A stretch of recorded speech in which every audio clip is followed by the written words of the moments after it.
Welcome back, Jax. I'm Itzel Lara. And I'm Aubrey Wormke. Today we introduce you to the person behind NEISD's social media. We go to water polo practice. And we visit local businesses in our area that you might want to check out too. This is Jag TV.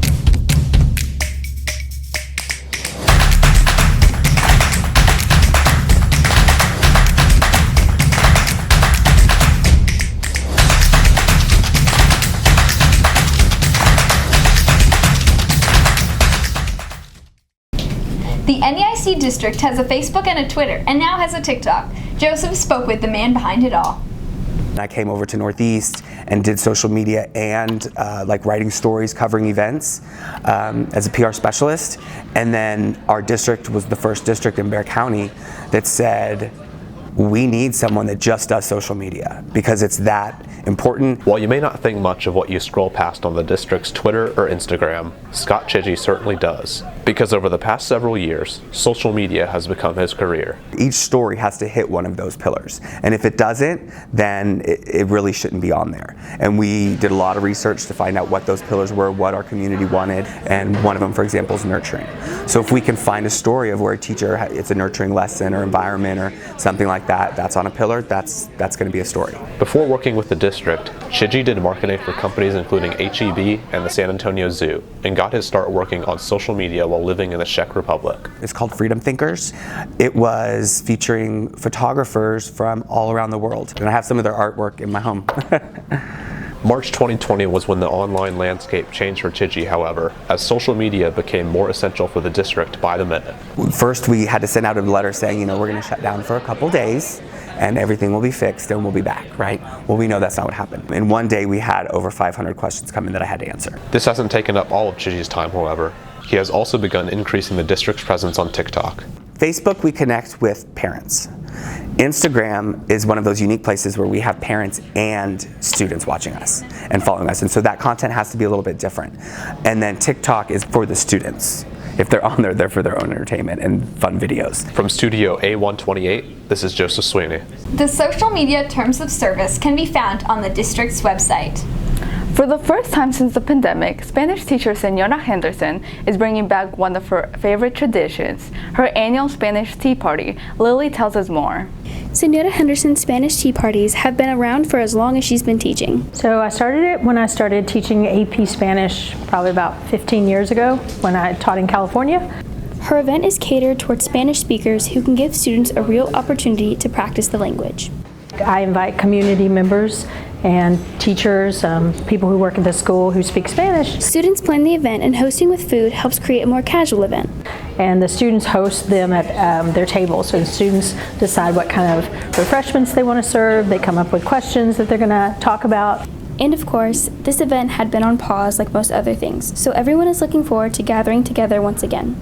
And then of the day of the tea party, all of these guests come, they sit at these decorated tables and have these refreshments, and they just have conversations with my students in Spanish.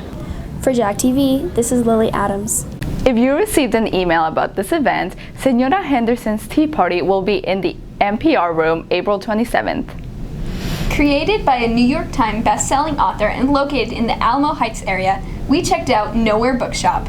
On Broadway, you can find San Antonio's newest independent bookstore, the Nowhere Bookshop, created by Jenny Lawson. The store had only operated online until 2021. So I was at Book People in Austin, Texas for many years. I was the CEO there.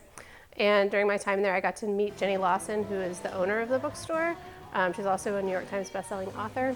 And she expressed to me that she wanted to open a bookstore in San Antonio. We found this space. We were all geared up to open in April of 2020. And then obviously that didn't happen, but we did finally get the doors open in July of 2021. As the only Nowhere Bookshop, the bookstore has a new atmosphere that makes it unique compared to other bookstores. Well, we just strive to be an independent bookstore. So we want to have as many different voices represented as possible. We want to be a place for the community to gather. Eventually we'll have the coffee bar back in the back of the space. And we want to host author events and all of that. So, I think what makes it unique is like any independent bookstore, our buyers are here on site. If there's something that the community wants, we can respond to that very quickly. We love making recommendations. As you can see, we've got staff cards kind of all throughout the store. Local shoppers also enjoy the special energy Nowhere Bookshop brings. It's just charming and peaceful, and I live in Alamo Heights and I support small business. If you like attending different book-related events, Nowhere Bookstore is the official bookseller of the San Antonio Book Festival that is set for Saturday, May 21st at the Central Library downtown. We're very excited. There's going to be a lot of great authors there. So if you're looking for something to do that Saturday, come down and say hi. If you visit the Nowhere Bookshop, just know they only take credit or debit cards. On Broadway for Jag TV, this is Itzel Lara and Aubrey Warmke. If you are interested in finding some new reads, you can find them at www.nowherebookshop.com to order online or visit their storefront in the Alamo Heights area. And now, let's see what's going on in our city with Hey SA, highlighting all the events to look out for. In case you haven't been paying attention, here's what's going on in the Alamo City. If you or someone you know is crazy about Pixar, a pop-up golf course called Pixar Pet is available in San Antonio now through May 15th at 125 North Flores Street. Prices, times, and other locations are available at pixarpet.com. San Antonio's art house theater, The Bijou, has reportedly closed its doors after being open since 2003. Of course, this comes after theaters in general have had a hard time coming back after the COVID shutdown. The Bijou is known for featuring indie films. If you are looking for a way to get involved in our city, April 23rd is San Antonio's Day of the Volunteer. There will be opportunities to not only celebrate dedicated community service volunteers, but also to join in on the fun and get connected yourself.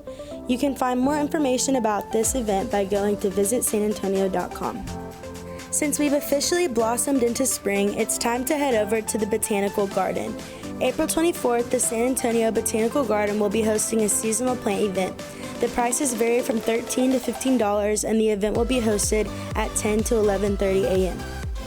Finally, with his face maybe still stinging, comedian Chris Rock will be stopping by San Antonio in November of this year. Tickets went live yesterday, and audiences are eager to see if Rock's comedy still slaps. That's all for this week, Jags. See you next time. In case you missed anything, you can check out Hey SA on My Jag News under Hey SA for April 21st.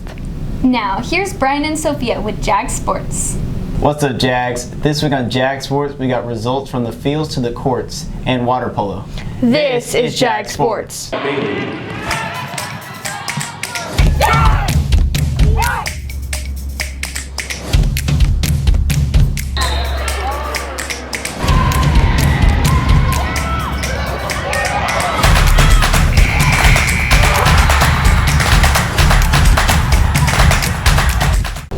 In December, when athletic director Mark Soto announced he would be leaving Johnson to lead the Judson Rockets, the Jag community was stunned. With the 2022 season on the horizon, Jag fans have noticed an early matchup that's getting some attention. And that's when the Jags will take on the Rockets in the first game of the season. This will be the first annual Pigskin Classic, and that's 12 hours of live high school football in the Alameda. Reagan will match up to Smithson Valley. Brenham will play Steele, and of course, the game we have eyes on, when the Jags take on the Judson Rockets. For Coach T.P. Miller, this will be his first head coaching game. It is my first head coaching experience, first big game, but again, treating like any other game, anything we do in life, put your head down, go to work, and I think with this first game coming up, it's about the student athletes and about the cheerleaders, the community, and the parents, and just the wonderful experience, but no pressure, it's just put your head down and go to work. You know what? I got a lot of love for Johnson kids. They were amazing kids. I still have great relationships with them. Still talk to them via text and when I see them out. So it's going to be a fun game, you know, battling against the kids that I know very well. Fans will be able to buy one ticket and see all 3 games.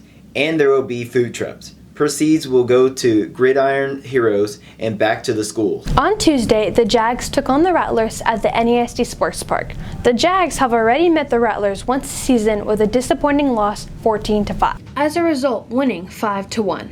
Tomorrow, they play the Roosevelt Rough Riders at the NEIC Sports Park at 4:30. In softball, the Jags, after beating the Rough Riders 10-4 last week, took on the Lee Volunteers. Softball defeated the Lee Volunteers 14-7, and tomorrow we'll be playing against MacArthur at 4:30. Last week, track and field had their area qualifiers, with Danny Cantu taking second in pole vault with a new school record of 12 feet. Taylor Fuentespina took third in pole vault also. Caden Fairley qualified with a first place in high jump, while Michaela Mitchell took fourth. Girls in the 4x4 placed third and advanced to area along with the girls' 300-meter hurdles. Walker Bryson qualified for area with a time of 1 minute 58 in the 800 meter. The girls' 100-meter hurdles also advanced to area, and the girls' 4x200 advanced to area after placing fourth.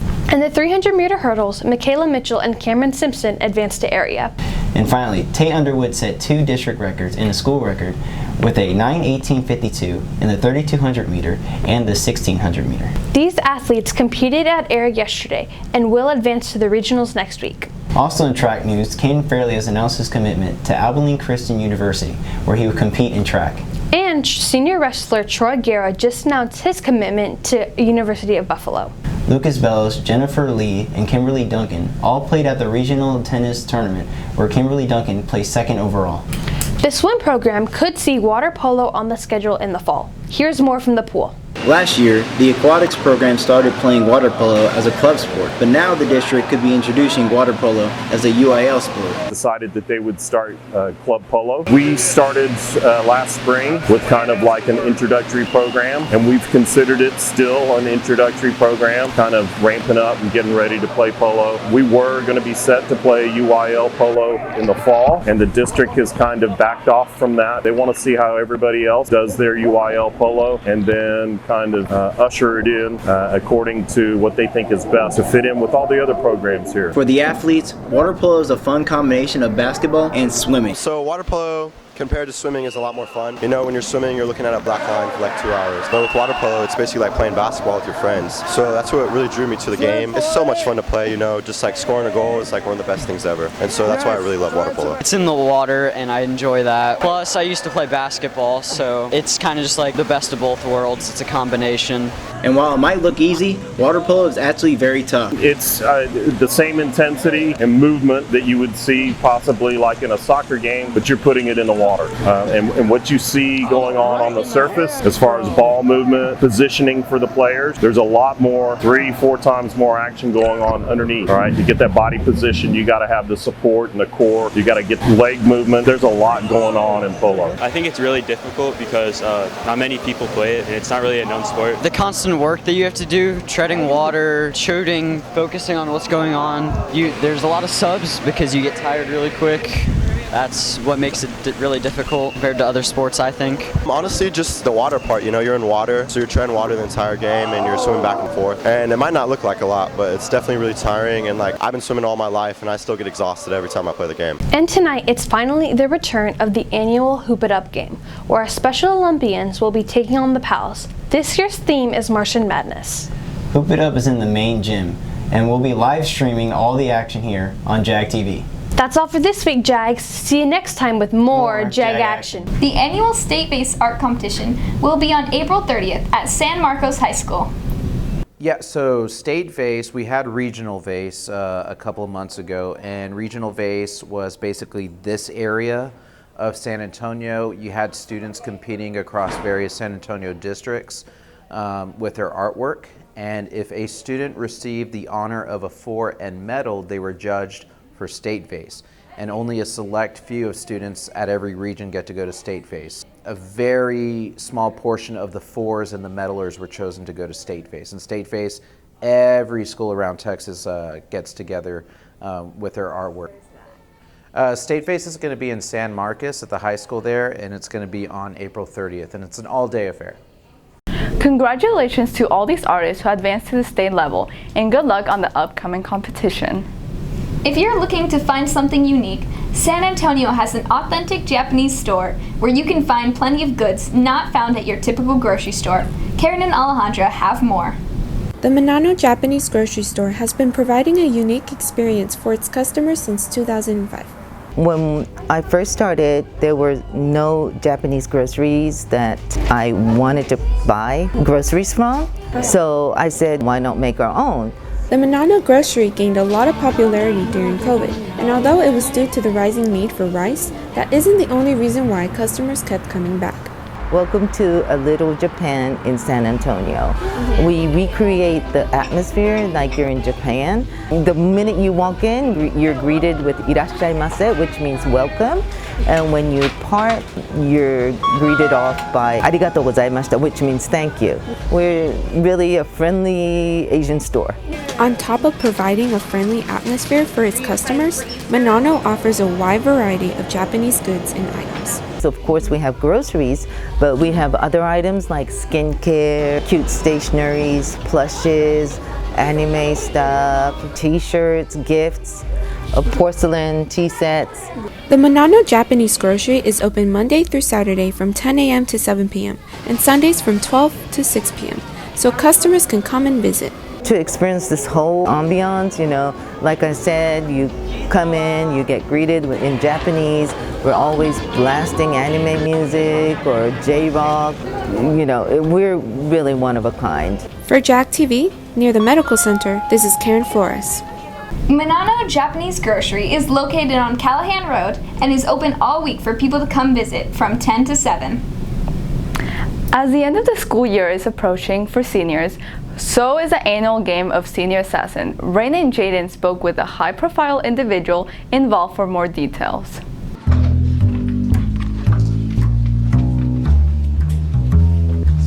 Is it possible to edit my voice too? So what's this whole plan you have going on? So it's called Senior Assassin. Everybody gets a water gun and everybody's assigned a person to kill, shoot them with the water gun. Pretty much how it works is you're assigned to somebody and then somebody's assigned to you. And you have to shoot your person with the water gun and not get shot. So what's the end game? Who comes out of this on top? So as long as you never get shot and you get everybody that you're assigned, then you win. The last one standing wins. How it works is everybody pays $5 to get in, and then whoever is the last man standing gets all the money. How do you get in on this? So you can join through the Instagram. Just follow at JHS Senior Assassin 2022. Follow the Instagram and we'll have updates about that on where to pay and how to sign up. So when's all this gonna go down? So we'll be collecting money within the next couple of days. We'll have it posted on Instagram. The actual dates for when you'll be assigned your person to start will be May 1st and it'll be through the whole month of May. Oh, y'all got all that? Yep, we're good. No one's gonna know. Remember, if you still want to participate, you can message their Instagram page at JHS Senior Assassin 22. Next week will be stress-free week in preparation for AP exams and STAR testing, the first 2 weeks of May.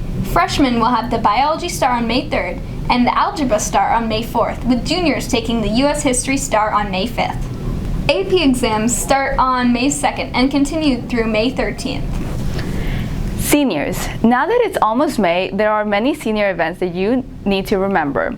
Coming up, Senior Awards will be on Monday, April 25th at Blossom. Seniors who need to attend will receive notice in class. For more updates before our next show, be sure to follow us on Instagram at Jag Student Media or on Twitter at MyJagNews. That's all for today. See you next time, Jags.